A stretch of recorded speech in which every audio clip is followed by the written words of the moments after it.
ഇന്ന് ആണ്ടുവട്ടം 12-ാം ഞായർ. ഒന്നാം വായന ജോബിന്റെ പുസ്തകത്തിൽ നിന്ന് അധ്യായം 3. രണ്ടാം വായന വിശുദ്ധ പൗലോസ് ശ്ലീഹ കൊരിന്ത്യർക്ക് എഴുതിയ 2-ാം ലേഖനത്തിൽ നിന്ന് അധ്യായം 5 വാക്യം 17.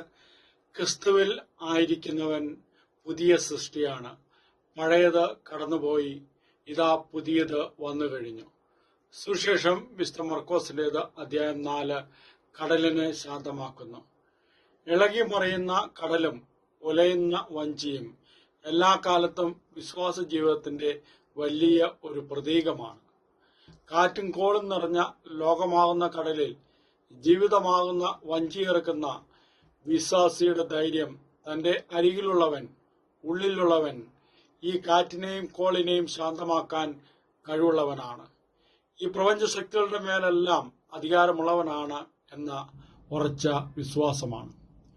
ജീവിത പ്രശ്നങ്ങളിലും പാരാപ്തങ്ങളിലും എന്റെ ജീവിതത്തോണി ആടി ഉലയുമ്പോൾ, കരപറ്റാൻ കഴിയാതെ നിരാശയിൽ വീണുപോകുമ്പോൾ നമുക്കും ക്രിസ്തു ശിഷ്യരുടെ വിവേകമുണ്ടാകട്ടെ.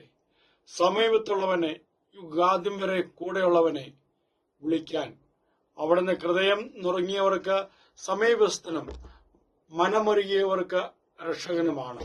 സങ്കീർത്തനം 34 വാക്യം 18. സൃഷ്ടാവും പരിപാലനവുമായ മിശിഹ കൂടെയുള്ള അനുഭവം സ്വായത്തമാക്കുവാൻ നമുക്കും പരിശ്രമിക്കാം, യത്നിക്കാം.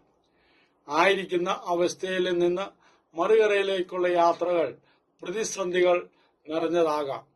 അവിടെ മിശിഹ അനുഭവം കരഗതമാക്കുവാൻ ഇന്നത്തെ വചനഭാഗം കരുത്തും പ്രചോദനവും മേകട്ടെ. നമ്മുടെ കർത്താവ് ശിംശയുടെ കൃപയും പിതാവായ ദൈവത്തിന്റെ സ്നേഹവും പരിശുദ്ധാത്മാൻ സവാസവും നാം എല്ലാവരോടും കൂടെ ഉണ്ടായിരിക്കട്ടെ, ഇപ്പോഴും എപ്പോഴും എന്നേക്കും. ആമേൻ.